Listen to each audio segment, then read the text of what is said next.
Sometimes the most vulnerable people in a hospital are the ones who can't even cry for help. That is what makes the Amravati NICU fire so devastating. 3 newborns have died after a fire broke out at the Neonatal Intensive Care Unit, NICU, of Maharashtra's District Women's Hospital in Amravati. This happened at around 3:15 a.m. Monday morning. And the fire broke out in the outbound section of the NICU ward, where 9 newborns were being treated.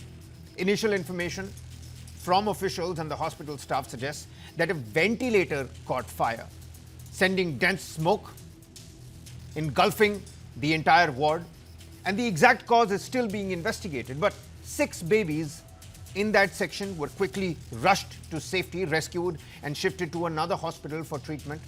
Across the 3 NICU sections, there were 39 newborns at that time. Authorities say 36 babies were quickly rushed to safety, but 3 tiny lives could not be saved. And now, the questions come thick and fast. What exactly happened inside that ward in those critical first few minutes? Were the fire detection and suppression systems working? Were they enough? Were the electrical and medical equipment systems adequately maintained? And were hospital staff equipped? And were they trained to deal with a fire emergency involving critically ill newborns? The accounts coming from the parents are particularly distressing. One father says he rushed into the hospital and saw infants covered in black ash. Other relatives described smoke filling the ward and a desperate evacuation involving doctors, nurses, and the security personnel. Hospital staff say they too were fighting against extremely difficult conditions, with visibility dropping rapidly as the smoke engulfed the entire ward and the room. The Maharashtra government has now ordered a high-level inquiry. Chief Minister Devendra Fadnavis has promised the strictest possible action against anyone found responsible. The families of each of the 3 deceased infants will receive 5 lakh rupees ex gratia, while the government has said the treatment of the injured children will be borne and covered by the government. But the opposition is asking a larger question. Is Amravati an isolated failure or a warning about hospital safety standards more broadly? Congress leader Vijay Vadativar and NCP SP Member of Parliament Supriya Sule have called for audits of the government hospitals across the state, including fire safety and medical equipment audits. And there is reason to look beyond Amravati as well, because this is not clearly an isolated incident. In just the recent past, you've got a trail. We have seen hospital and NICU fire incidents in Chhindwara, in Nagpur, Muzaffarpur, in Cuttack, in Kanpur. All of this happened this year alone, with fatalities in several of those cases. In Amravati, 3 newborns are dead. So the inquiry cannot simply establish how the fire started. It has to establish whether this tragedy was preventable or not, whether safety systems worked, whether equipment was maintained, whether protocols were followed, and most importantly, who was responsible for ensuring that a place designed to save the newborn lives was actually even safe for them in the first place. Because an inquiry after a tragedy can establish accountability, but a functioning safety system should prevent the tragedy in the first place. And that is the conversation that we will open tonight with a fire safety expert, a neonatologist, and a hospital management expert and public health voice. Atul Garg, ex-director, Delhi Fire Services, with us on the broadcast. Padma Shri Dr. Sanjay Bagai with us on the broadcast. Many thanks. Dr. Bagai, Chairman, Nephron Clinic, and Urvashi Prasad, Public Health and Policy Advisor, with us on the broadcast as well. You know what? First and foremost, Doctor, we will talk about the fire safety aspect of this all, but for a premature and critically ill newborn dependent, that too on a ventilator, oxygen, monitoring equipment, all of this is, pretty critical. What does an emergency evacuation actually look like? Because there is a silver lining here as well. There were 39 babies in the ward in total. 36 were quickly rushed to safety. Hearts and prayers go out to the families of those 3 newborns that didn't make it, succumbed to the fire that engulfed the entire ward. How much risk does moving the babies in these kind of scenarios suddenly create? Is that for me? Yes, Dr. Bagai. Yeah, hi, good evening. First and foremost, my deepest and heartfelt condolences to the families of children who have lost their lives and indeed who've been severely injured or burnt or scarred. but this is a lapse, an unfortunate lapse of epic proportion. We cannot hide behind any excuse. And let me take first 60 seconds, having built and created hospitals, administered, managed, and run hospitals. There is a checklist as far as the fire safety is concerned. This hospital, including all government hospitals and all private hospitals pan India without exception, which includes nursing homes or even daycare centers, must have a valid fire NOC, fire maintenance and logbook, audit training records, fire alarms and smoke alarms, water sprinklers, foam and CO2 fire extinguishers of the given number, which depends upon the square foot which you are dealing with, separate entry and exit route. There has to be an evacuation signage which is put up on all doors. There has to be a holding area. That means an evacuation area for emergency. We must have emergency numbers and the fire officer in place. The fire resistant doors are a must. The hallways, the gangways must be 2 meters plus. There have to be a simple protocol of control, contain, and extinguish fires. Coming to a newborn ICU, it carries a different dimension because the number of electrical gadgets is huge as compared to adults.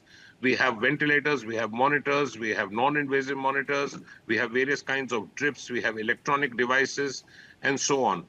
We have to check what the sanctioned electric load and the power load of this particular hospital is.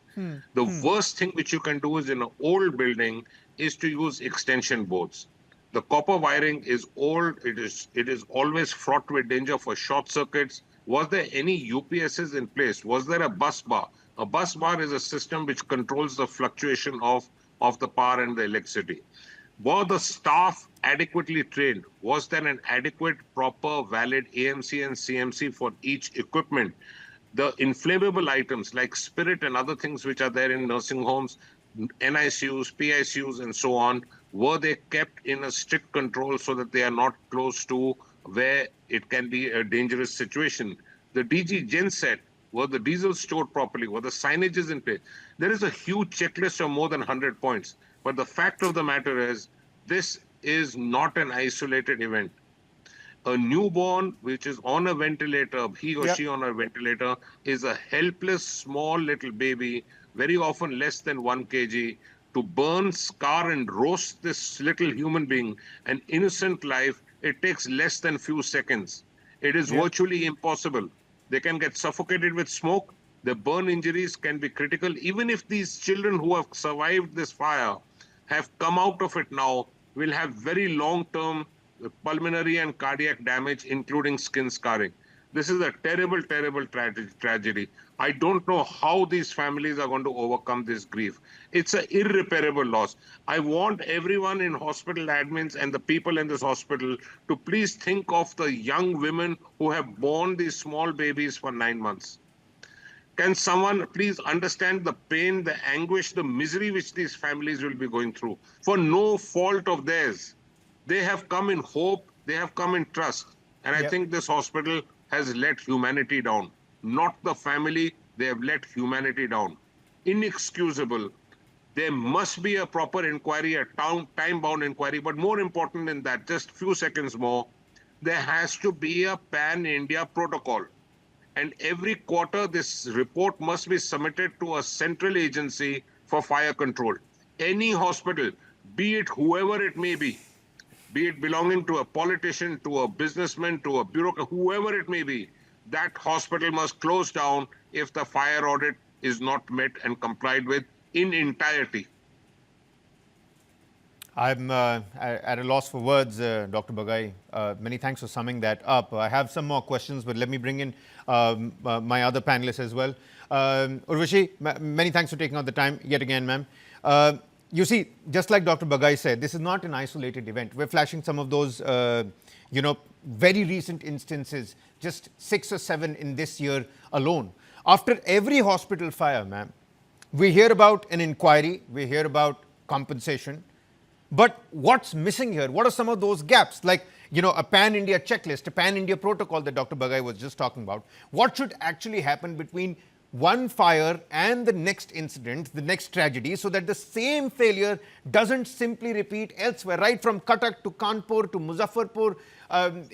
Too many cases that are coming to light in Maharashtra. What are we missing here?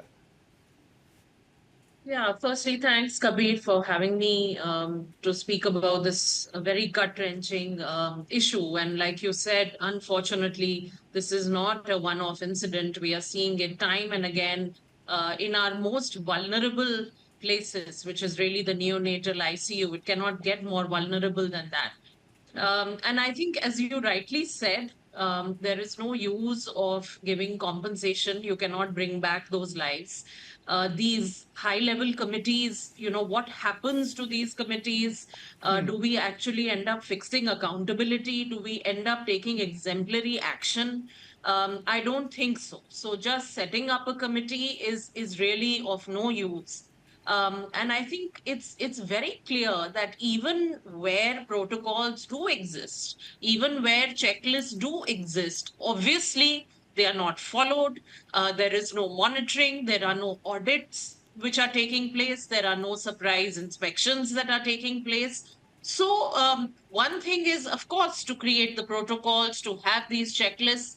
But the second is to ensure that there is actual Yeah, yeah. implementation, there is monitoring, we place accountability. So, after all, who in this hospital was responsible for the safety of this neonatal Absolutely. ICU? Who were those people?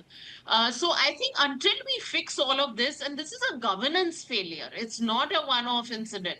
So we have to fix the governance of our public health hospitals. Otherwise, we can't look to the private sector and say, do this better, do that better, when we simply cannot govern the That's functioning a of very our credible public point. health But, ma'am, hospitals. I mean, how do we fix accountability here? Because I remember Dr. Bagai telling us that in, an NICU, the amount of equipment is huge. You've got such a massive electrical load, in that particular ward. Who ultimately owns this safety inside a hospital? Is it the medical superintendent? Is it the administration? Is it the engineering department? Is it the vendor who provided those equipments? The fire authority? I mean, the state health is, of course, one, collar that you can grab. But how do we fix accountability? There's such a huge list of people, and, it's a massive gray area here. No, absolutely. And there's a chain of people obviously involved, but the buck has to stop somewhere. And in this case, certainly the superintendent, the in charge of the hospital, in charge of the hospital administration, the buck has to stop with them, because even if the vendor is giving you something faulty, it is for you to check that, right? And or if the equipment is fine, for you to then maintain that. That also falls ultimately on the Yep. hospital administration. But like I said, this is not just one hospital. This is how we govern our public health system, how we govern our hospitals in the public health sector. And until we start doing the things that we do after an accident, before the accident, until and unless we fix that monitoring, we fix those audits, those surprise checks, build in some accountability that, if this goes wrong, the axe will fall on you, Yeah. which is not really there today. Then we are going to keep seeing these incidents, unfortunately. Absolutely horrible. I mean, I'm saying it again that the hearts and prayers go out to the families, those who have lost their, newborns. 3 of them did not make it. We've got Mr. Atul Garg, former director, Delhi Fire Services, with us on the broadcast as well. Many thanks for patiently waiting, Mr. Garg. You see, I'm going to avoid asking you were the fire norms followed, but I do need an assessment of what you think after you, read some of those anecdotes, read some of those reactions. In an NICU where oxygen, the electrical equipment, the extremely vulnerable patients, all of these things coexist, what should the first 60 seconds of a fire response actually look like here? And in this case, we're learning it was a ventilator blast. If a ventilator or some other medical device is suspected to have triggered this fire, how do the investigators now determine whether this was an equipment failure or a maintenance failure? Mr. Kabir, thank you so much. First thing I will tell you that the hospital fire is a nightmare for the fire officer, for a fire department. If you see 3 days earlier, there is a fire in MP also, same children hospital, and 2 people died. Yes. So there are so many fires there. So we are not a fire safety conscious people. We don't bother about fire safety. I'm saying from last 40 years, my experience, nobody bother about the fire. Fire will not happen to me. It will happen somewhere else. That is our attitude. Now we come to the hospital. See, there is a protocol, there is a checklist, everything is there on record. But who will follow it? Because we don't bother about fire safety, the doctor are already busy, overloaded for some other work.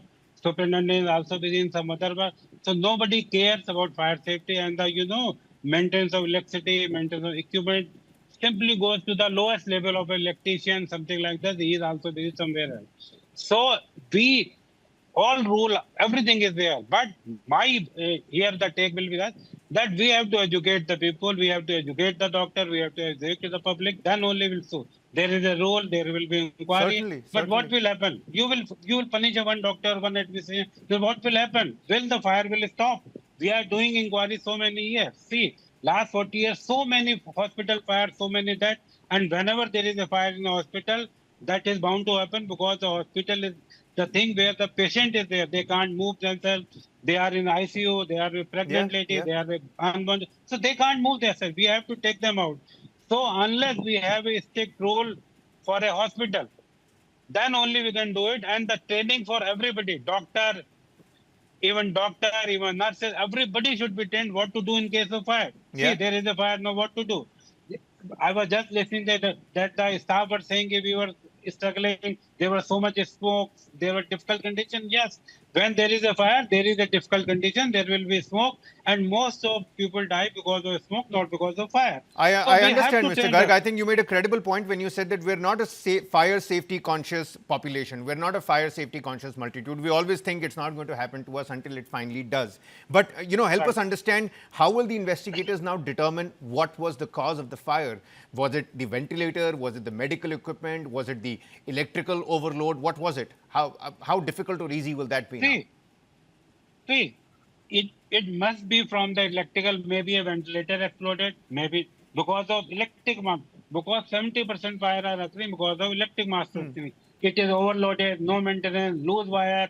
See, if you are using a equipment continuously, not giving the rest, not making the maintenance, like in the time of COVID, there were so many hospital fire because at that time we are using all machinery very, very 24/7. So it must be, in my opinion, this fault will come from the poor maintenance of equipment or the electrical only. There is no other reason of fire in a hospital. There is no other reason. Unless somebody Okay. intentionally do it, so that's not the case here. Okay. Dr. Bagai, in a let's go back to those harrowing first minutes. The immediate threat to these, babies, the newborns. You spoke about the flames, the smoke inhalation, but there's also loss of oxygen supply. What would that lead to? There is also interruption of life support equipment. The long list of, so that you gave us. 6 babies were rescued from the affected section. 3 of them, unfortunately, no more with us. But from a clinical perspective, what factors could determine whether a newborn survives an incident like this or has problems later on? So just let me break this up in 2 parts. So when my 2 other esteemed panelists were speaking, I was just going through on the net the photographs of the NICU, which were taken after this fire broke out. Yeah. And just straight away, it's just common sense to see there were loose wiring on the walls. They had triple entry and exit plugs. That means there was a electrical overload onto the wall panels. The oxygen panels were right next to the electrical panels, and a lot of loose wiring which was on the floor. When you have an extension board coming into an NICU on the floor, you can actually say goodbye to life. When you are having more number of patients than the sanctioned number of beds, it's a big problem. If you're going to overplay your electrical supply versus your sanctioned load, it's bound to be dangerous. There has been an electrical failure because you have used more than what the system can take.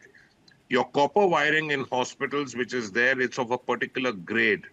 If the hospital is old and the copper wiring is old, there's more liable to catch fire. It has to be of a particular thickness because your voltage in a newborn in terms of machinery is very high. The power requirement is very high. Coming to shifting a newborn in a critical situation, it's a virtually no-win situation. A baby can inhalate smoke and suffocate in about 8 to 10 seconds. If a child is on oxygen, the mere fact that you're removing the oxygen and trying to shift the baby out without adequate support, where are you going to take the baby? You've virtually lost the baby there. If the baby is intubated, that means if the baby is on a ventilator, you don't have a backup. Where are you going to take the baby? You lose the baby there.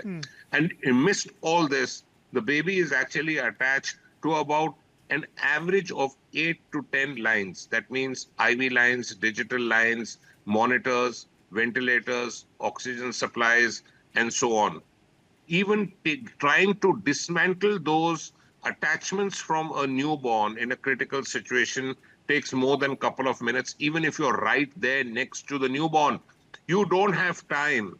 These babies can collapse and die in few seconds. And even if you make the babies come out salvage, away from the smoke and the inhalation, the babies without the required oxygen and cardiac support and life-saving support, you don't have a backup plan. I'm pretty much sure that this hospital was overloaded with patients then versus the sanctioned number of beds which was allowed. Clearly, there was an overload as far as the electrical supply is concerned. Who's to be held responsible? The hospital administration, clearly. Where does the buck stop? Straight away with the health minister and the health secretary. You have to make people accountable. Make some people lose their job and their pension for life. Let it hurt where it's supposed to hurt. A government job is not a passport to luxury and pension thereafter, irrespective of what happens. There has to be an accountability. There must be transparency. This probe should be within 15 days made public. What's the point in having an inquiry if the inquiry report is not made public? Where are we going to learn the lessons then? Yeah. Why isn't there a National Commission for Hospital Fire Safety? Why are they not addressing this in more public awareness campaigns like you are doing on this show? Again, I'm repeating, I've been in pediatrics and health admin now close to about 42, 43 years. Nothing can be more devastating for a family and a young woman postpartum to lose a newborn for something which is completely avoidable. We hear you, doctor. We hear you. You're absolutely right at that. And the capitalist reflex gets the better of us, and everybody's trying to, save someone or the other. It is a sorry state of affairs, to say the least, at this point in time. Urvashi Prasad, ma'am, you see, talk about fixing accountability again. Hospital accreditation, or, you've got these operating licenses. I think these should now be linked to demonstrable fire safety performance. It should all be demonstrable. If you can see it, if you can showcase it, then you get the license to operate, rather than simply possession of certificates and, toothless certificates that are hanging on the walls. Something needs to be done here on that front. No, absolutely, Kabir, and I completely concur with Dr. Bagai as well on this, that accountability is right from the top to the bottom. And actually at the top, it's the most, right? Because if you're enjoying certain government privileges, then you also have to do your job. And everybody in the implementation chain has a very clear, set of roles and responsibilities, at least on paper. And that has to be used to fix their accountability as well, to say that if you slip up on this, then, like he said, heads must roll. Just suspending somebody or transferring them, that is not a punishment. A punishment has to be at a bare minimum that you lose your job for this kind of negligence where people are losing their lives. So I think, you spoke about linking the licensing. Absolutely. Also, I think whenever these licenses are renewed, because, periodically they're supposed to be renewed, there's supposed to be checks happening. We need multiple layers of these checks to happen. We cannot rely on any one set of people. So where are we setting up those multiple safety layers where if one set of checks fails, we have another fall back? Because this is really a matter of life and death. And simply because, numbers are so many, 3 lives don't matter for us. This is not the right approach, because at the end of the day, like Dr. Bagai said, for those families, for those children, they are devastated forever, and no Yeah. amount of Stricken with compensation will grief. ever make I up was for it. looking at a visual of a mother. She could barely talk. She could barely hold Yeah. herself. And who can really blame them at this point in time? I've run out of time here. Mr. Garg, I'm going to give you the final say here, your closing comments. And I think NICUs are areas that need to have a completely different fire safety protocol. It should be more stringent than the others. And all those red flags that Dr. Bagai just told us, loose wiring on the walls, the oxygen line right next to the electric line, all of that needs to be taken into account. And who will fix that? I understand we're not a fire safety conscious population, but something's got to give. Something's got to make way. See, especially for the hospital, audit should be compulsory, not only the fire audit, but electrical audit and equipment audit also. Every 3 months or every 6 months. All people must be trained every 6 months, because, once you give a training and after 1 year, again, people will forget. So every 6 months, training should be given. Because unless you do maintenance, I have seen the fire not in the hospital, in the metro in Delhi, somewhere else. Suppose the hospital is full, you are running AC 24/7. It is going to burn. There must be a fire. Yeah. I'm saying this thing very, very clearly. So you should have a standby AC, you should have a standby machine. If you are overloaded, that's doctor has already said, because if the hospital is overloaded, you are going to be, so many issues. Electric load is more, machine users is You're more. absolutely So right. that is the issue.